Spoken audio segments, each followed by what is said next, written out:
And Cush begat Nimrod. He began to be a mighty one in the earth.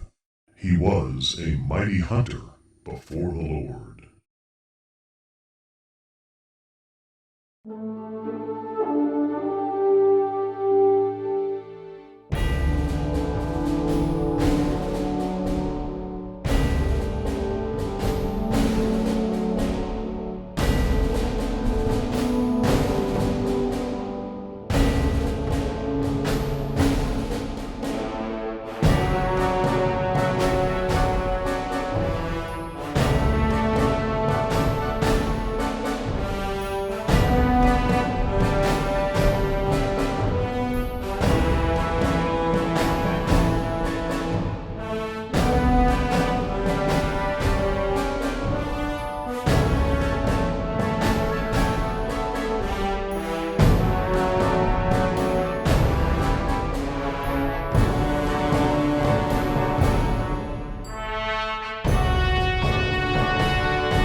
Got an A-26 ground school going on right now too. Jim Reynolds is teaching with a number of students want to learn about care and feeding of the A-26. So since we last updated you, we've had a lot of things take place. We've got the instrument panel just about ready to go back together. That includes all the instruments, the upgraded Garmin, all the vacuum lines. Back here on the tail, the elevators are all installed and rigged and ready to go. Got a number of antennas have been installed on the aircraft, and they're getting ready to be functionally checked. We've got all the structural repairs done to the entry ladder. It all works. The doghouse is back on the airplane, as is the air compartment is almost ready to be occupied. One of the things that we've done is we've gone out and purchased a stencil machine, a period stencil machine. The A-26 has got exactly 100 stencils on the aircraft. So we have a half-inch stencil machine that we'll use once we get the aircraft painted to bring this thing right back up to period. We've got our new gear door going on the left-hand outboard main. Brand new door, 1945, so we're trying to get it rigged and get it to work.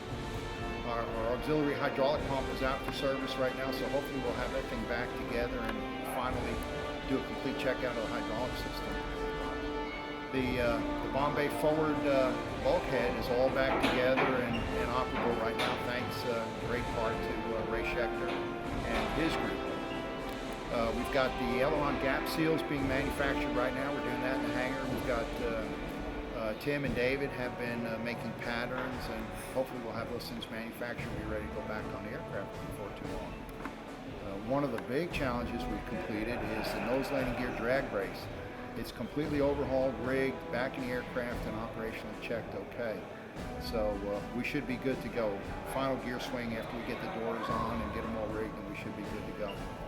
We actually acquired the nose landing gear door boot. In the nose wheel well on the top, there is a big open panel that accesses all the cables and pulleys and things like that under the cockpit pedestal. Well, it was missing the cover. The cover's called the boot. It's essentially just a big old canvas cover with a zipper that gets installed.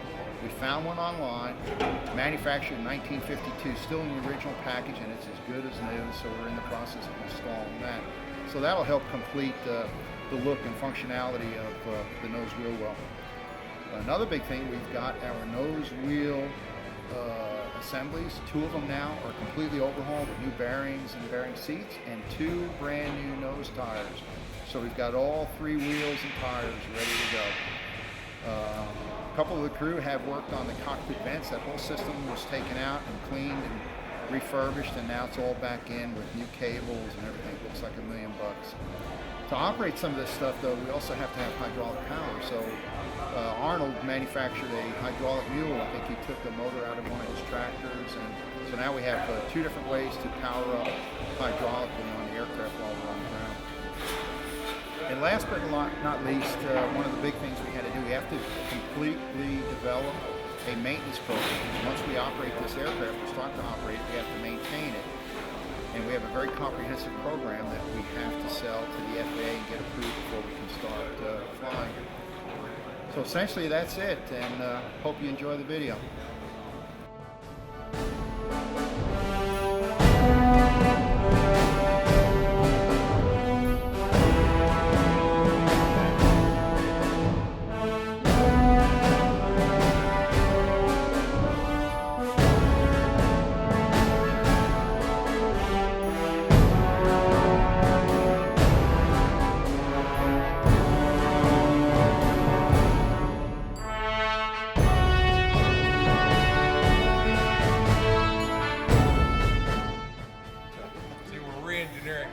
Right here, see how much his hinge is sticking out? Yeah, the door doesn't work, does it?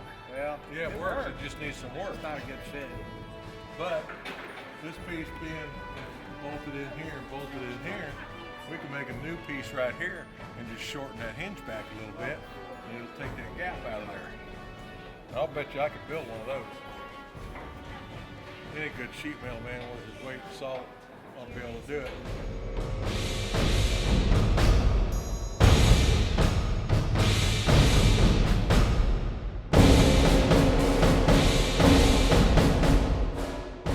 My name is Edward Manning. I'm retired from Lockheed Martin, 24 years. I'm out here just doing a little bit of general aircraft maintenance.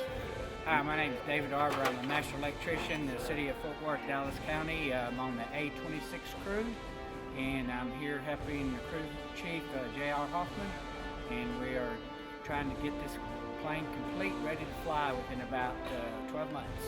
Stan Blakeney, and I don't have a day job. I'm retired from the U.S. Air Force Civil Service, and we work avionics. My name's Larry Buchanan. I'm retired avionics specialist, 30 years Air Force Reserve, and out here working restored cockpit. My name is Ray Schechter. I've been volunteering for a couple of years here. I'm a retired structural guy. I spent 36 years in the Air Force. These guys were in desperate need of somebody that has some structural experience. And here I am. They keep me busy. No problem with job security. There's always something that needs being banged or bent on, and I'm the guy to do it.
What you working on, Larry? Autopilot. Or autopilot. Auto feather. Autopilot, really? Auto feather. Yeah. We need to fix this. We're working on fire control. Well, it's actually manual feather. We're trying to do this fire pull. When you pull this, if you have a fire, you pull that, you kill all the fluids, and you feather this prop. Well, it's not feathering the prop. I will demonstrate. This one works properly. If I pull this, this will pull in and it will feather.